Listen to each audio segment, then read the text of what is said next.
নমস্কার। 5th October থেকে 15th October পর্যন্ত মকর রাশি সঙ্গে অন্যান্য রাশিদের এক বিশাল পরিবর্তন আসতে চলেছে।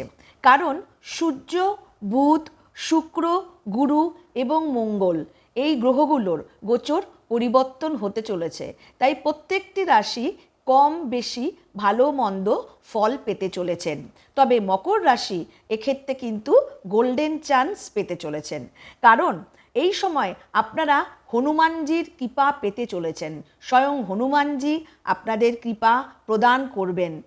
সেই কারণে কি কি পাবেন আপনারা সেটা একটু দেখে নিন। এই সময় আপনাদের সমস্ত অসমাপ্ত কাজ সম্পন্ন হবে, আর্থিক উন্নতি হবে, সাংসারিক অশান্তি দূর হবে, মন শান্ত হবে, মনস্তাত্ত্বিক সমস্ত বাধাগুলো দূর হয়ে যাবে, অর্থ বৃদ্ধি পাবে, চাকরিস্থলে উন্নতি হবে। যারা বিদেশ যাওয়ার চেষ্টা করছেন, এত দিন ধরে আটকে আছে, তারা বিদেশ যেতে পারবেন।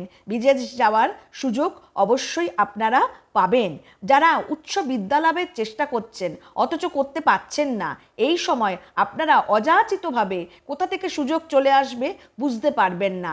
এই গোল্ডেন চান্সটাকে আপনারা অবশ্যই কার্যকর করবার চেষ্টা করবেন এবং জীবনের ইতিবাচক দিকগুলো বৃদ্ধি পাবে, নেগেটিভিটি কেটে যাবে, সম্পর্কের দূরত্ব দূর হবে। স্বামী স্ত্রীর মধ্যে যদি কোনো রকম দূরত্ব থাকে তাহলে সেই দূরত্ব দূর হয়ে যাবে। দেখবেন আপনা আপনি আপনাদের মধ্যে বন্ধুত্বের সম্পর্ক আবার গড়ে উঠবে। কারোর যদি বিবাহ কেটে যাওয়ার ব্যাপার থাকে অথবা কেটে গেছে এরকম পজিশনে আছে, তাদেরও দেখবেন বিবাহের সম্পর্কটা ঠিক হয়ে যাবে।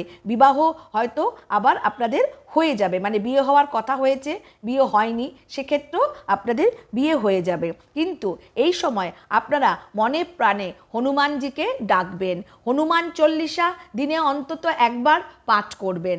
হনুমানজিকে আপনারা মেটে সিঁদুর তার পায়ে লাগাবেন।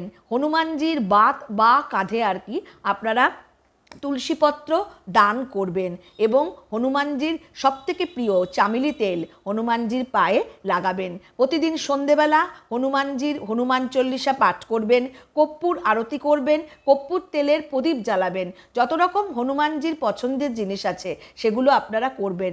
দেখবেন অবশ্যম্ভাবী আপনাদের প্রত্যেকটা কাজ সিদ্ধ হবেই হবে। আপনাদের প্রত্যেকটা আটকে থাকা কাজ ঠিকভাবে সিদ্ধ হবে।